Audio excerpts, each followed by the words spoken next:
Well, there must have been some moments when you had leeches on you and giant tarantulas nearby where you were wondering, what the hell am I doing here? You know? That was the fun part. No. Yeah. I think that's when we are at our most comfortable. Most comfortable. I am. That's the thing, is everybody thinks like it must have been so hard to shoot this movie, and we have that like, oh, it was so hard, but really like 100-degree weather and tarantulas and. No, it took us to a place when we first met, 17 years ago. She taught me to do my first leech check.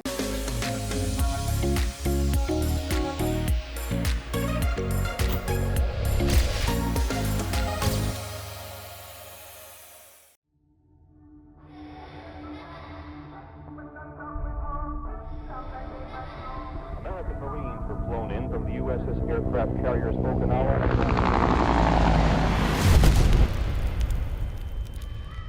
This movie's about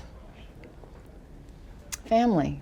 This movie's about family, and it's about the love of family, and yes, the love of country and the love of all families for each other. But it's really the love of the family. It's not that she loses her father. It's how much he loved her that has gotten her through the rest of her life. It's how warm it is and what it means to have a family, and how that forms us and how that helps us heal and survive.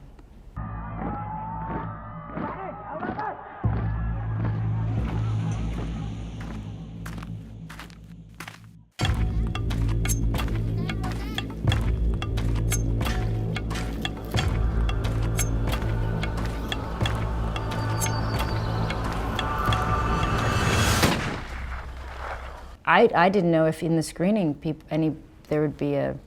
You didn't know if somebody would have a very, very bad reaction. The majority of our crew were survivors.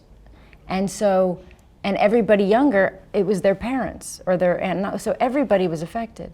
So there was something really, it could be traumatic or it could be cathartic, and we insisted it would be cathartic. It's funny, it's not that you want other people to embrace it, it's just that you don't want to feel you've let down your team, or you've let down the country, or you've let down the family. When you're a director, you have this thing, and on this one, I let down my own son, who finally said, I want you to make this movie, and it was him that was the reason we finally did it. It had to not be easy, because we were fighting to make something that mattered, so it had to be a little difficult, and I think oddly, it felt right. You also made it safe, and you made it okay for everybody to have their moments. Anytime anybody had a moment, they know they could stop and just take care of themselves and go and burn a candle or incense, and that Angie was going to be okay with it. Even there were times we had to stop shooting because people were suffering from post-traumatic stress, and Angie was great.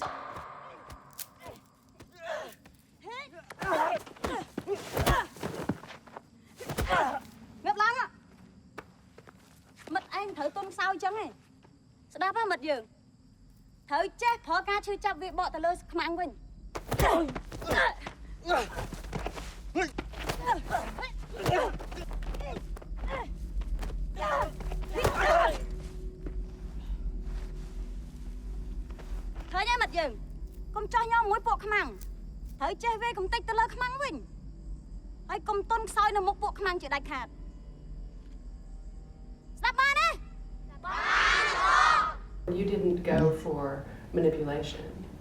No, thank you. We didn't. I think we in fact really wanted to, again, the same thing, this idea of what is the mind of a child. And people think war and children, and they think little girl, and they think sad, or they think this, and these sounds we talked about them, but then it kind of, that's not what it is. A child's mind is on fire, it's curious, and at war, it's erratic. The most vulnerable person on this earth, a young girl at war, alone.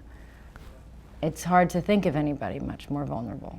And so to see and experience stories like Breadwinner and First They Killed is to also remind you of the resilience of these young girls, and that we need to protect them, and also we need to admire them and applaud them when they survive and listen to them.